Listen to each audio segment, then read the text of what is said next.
Hi friends, எங்கள் சேனலை தொடர்ந்து நிறைய பேர் சப்போர்ட் பண்ணிகிட்ருக்கீங்க. அதுக்கு ரொம்ப நன்றி. நாங்களும் எங்களால் முடிஞ்ச அளவுக்கு உங்களுக்கு யூஸ்ஃபுல்லான கண்டென்ட் போடுறதுக்கு ட்ரை பண்ணிகிட்ருக்கோம்.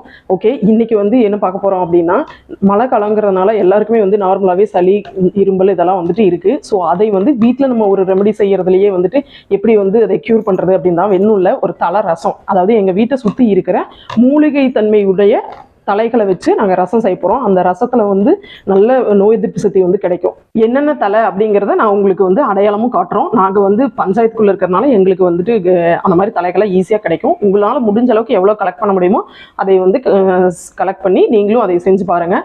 ரொம்ப நல்லது. என்னென்ன தலைன்னு அடையாளம் இப்போ எங்கள் அத்தை பொரிக்கும் போதே நான் உங்களுக்கு காமிக்கிறேன், பார்த்து வச்சுக்கோங்க. அதே தலையை நீங்களும் எடுத்து செய்யுங்க. தலையை மாற்றி கீதி போட்டு ஏதாவது பண்ணி வச்சுக்கிறீங்க, கரெக்டாக அதே தலையை எடுத்து ரசம் வச்சு பாருங்க. சரிங்களா? வாங்க பார்க்கலாம். அத்தை பார்க்கலாங்களா? போகலாம். இது என்ன தலைங்கத்த? இதுதான் தூதுவளம் தலை. ரசத்துக்கு சட்னி அரைக்கலாம். சரி. இது கூட மற்ற தலைகள்லாம் இலைகள் எல்லாம் போட்டு ரசம் வச்சு சளிக்கு நல்லா பழம். அதில் பழத்தை போட்டால் நம்மளுக்கு செடி வரும். அடுத்து நம்ம செடி ஒன்று வைக்கணும்னா பழத்தை பொறிச்சு 2 ஓட்டம்னா செடி ஆயிடுச்சு.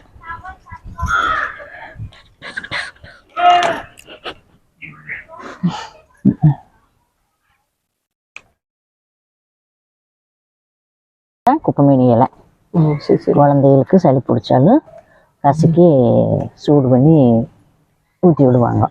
சரி. இது என்ன தலைங்கத்த? இது நாய் உறிஞ்சி தலை. நாய் உறிஞ்சி.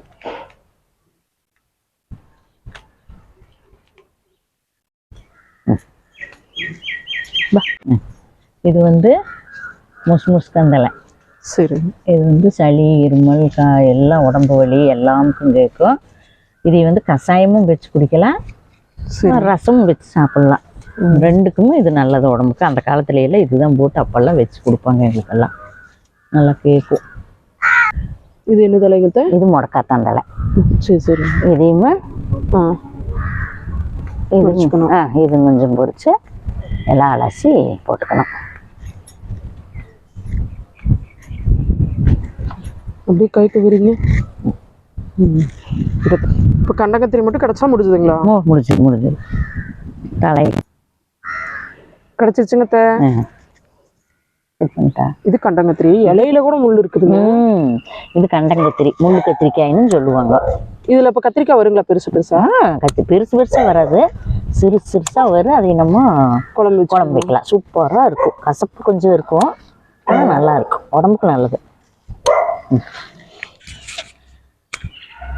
உங்களுக்கு அடையாளம் தெரியறதுக்காக நாங்க திரும்ப திரும்ப காமிக்கிறோம். தயவு செய்து கரெக்டா பாத்துக்கோங்க. இது என்ன தலைங்கத்த? முஸ்முஸ்கந்தலை. இது முஸ்முஸ்கா கொடி. சரிங்களா? கொடியில படர்ந்து இருக்கும். சரிங்களா? பாத்துக்கோங்க. இது குப்பமேனி இலை. எனக்கு ரொம்ப ஈஸியா தெரிஞ்ச தலை இதுதான், குப்பமேனி. பாருங்க.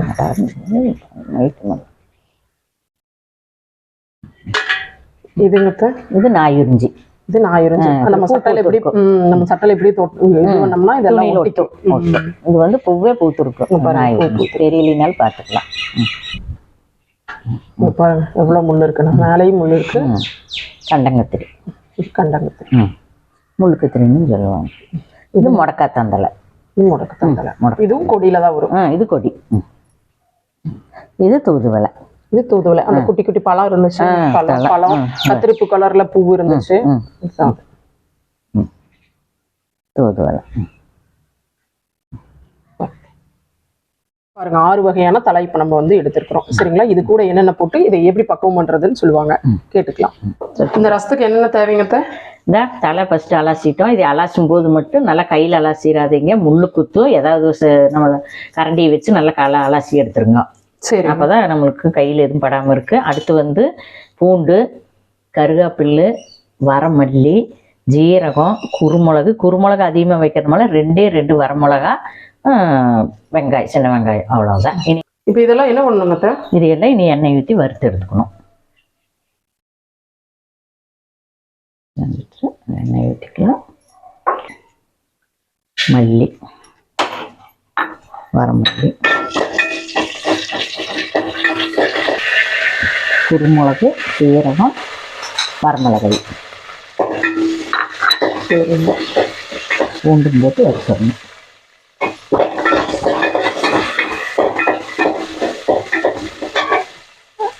கருவேப்பிலை கொஞ்சம்.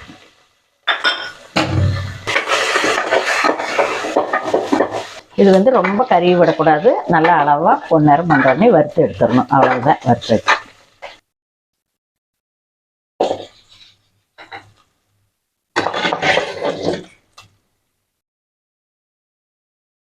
அதை வறுத்து எடுத்துட்டு இதுலேயே எண்ணெய் ஊற்றி மறுக்க தலையை தனியாக போட்டு வறுத்துக்கலாம். ஓ நல்ல வேலை, பச்சையாக கொடுத்துருவீங்களோன்னு நினச்சேன். அதேண்ணா, பச்சையே தலை ஆடு மாடு தான் சாப்பிடும்.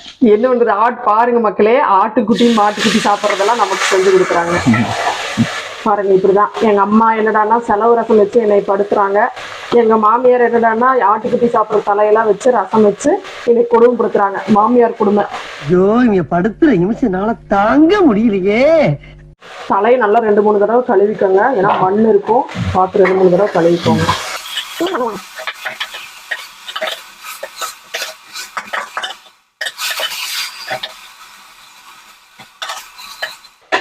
ரெண்டே நிமிஷத்துல நல்லா சுண்டிடுச்சுங்க. அப்படியே கையா அவ்வளவு தெரிஞ்சது. தலை வந்து கருக விடக்கூடாது, கருகுச்சுன்னா ரசத்தினுடைய மனமே போயிடும், அதனுடைய சத்தே போயிடும். போதும், இந்த அளவுக்கு வறுத்தா அப்பணும். அவ்வளோதான், போட்டு அரைச்சி தாளிச்சுட்டா ரசம் ரெடி. சரி, இது போட்டு இனி அரைச்சிக்கலாம். அரைச்சி சரிங்க. இது எப்படி நைஸா அரைக்கணும்? இதை நல்லா நைஸாக அரைச்சிட்டு இது கூட தலை போட்டு இனி அரைக்கணும். அரைச்சி வச்ச வறுத்து வச்ச தலை போட்டு அரைக்க போகிறோம்.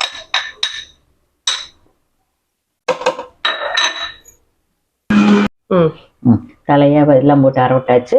பச்சை வெங்காயத்தை போட்டு 2 ஓட்டு ஓட்டுனா முடிஞ்சது. கடைசியாக 2 திருப்பினா முடிஞ்சது.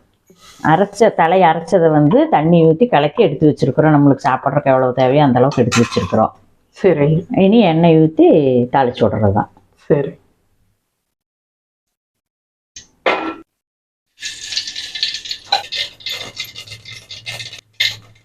கடுகு உறிஞ்சிச்சு, கருவேப்பிலை.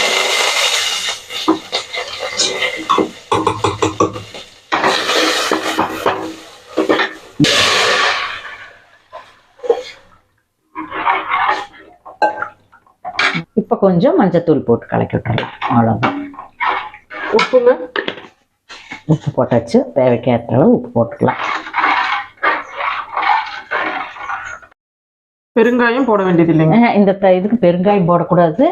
அதே மாதிரி இதில் எல்லாரும் வந்து நிறைய பேர் வந்து செலவு ரசத்துக்கு புளி கரைச்சி ஊற்றுறாங்க. தலை ரசமாக எதாக இருந்தாலும் புளி போடும்போது என்ன ஆகும்னா அந்த தலையினுடைய இதையெல்லாம் எடுத்துரும், அதனுடைய இதெல்லாம் வராது.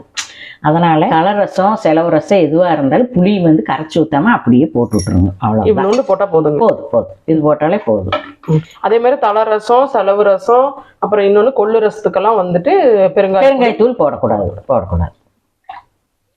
ரசம் கொஞ்சம் நொர கட்டணும்னு நொர கட்டி இதானது ரசம். நீ அவ்வளோதான், ரசம் கொதிச்சாச்சு, நீ சாப்பிடலாம்.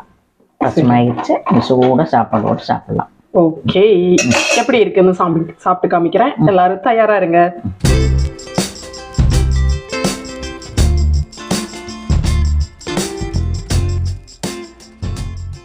இப்போ எப்படி இருக்குன்னு உங்களுக்கு சாப்பிட்டு சொல்கிறேன். தலரசம் வந்து நல்லா நிறைய ஊற்றிக்கோங்க.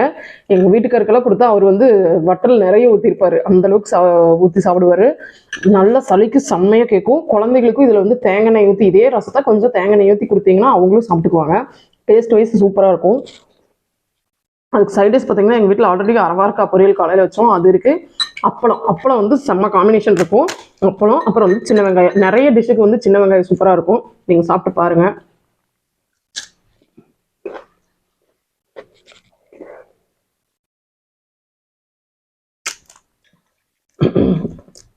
உண்மையாகவே ரொம்ப ரொம்ப ரொம்ப நல்லா இருக்குது.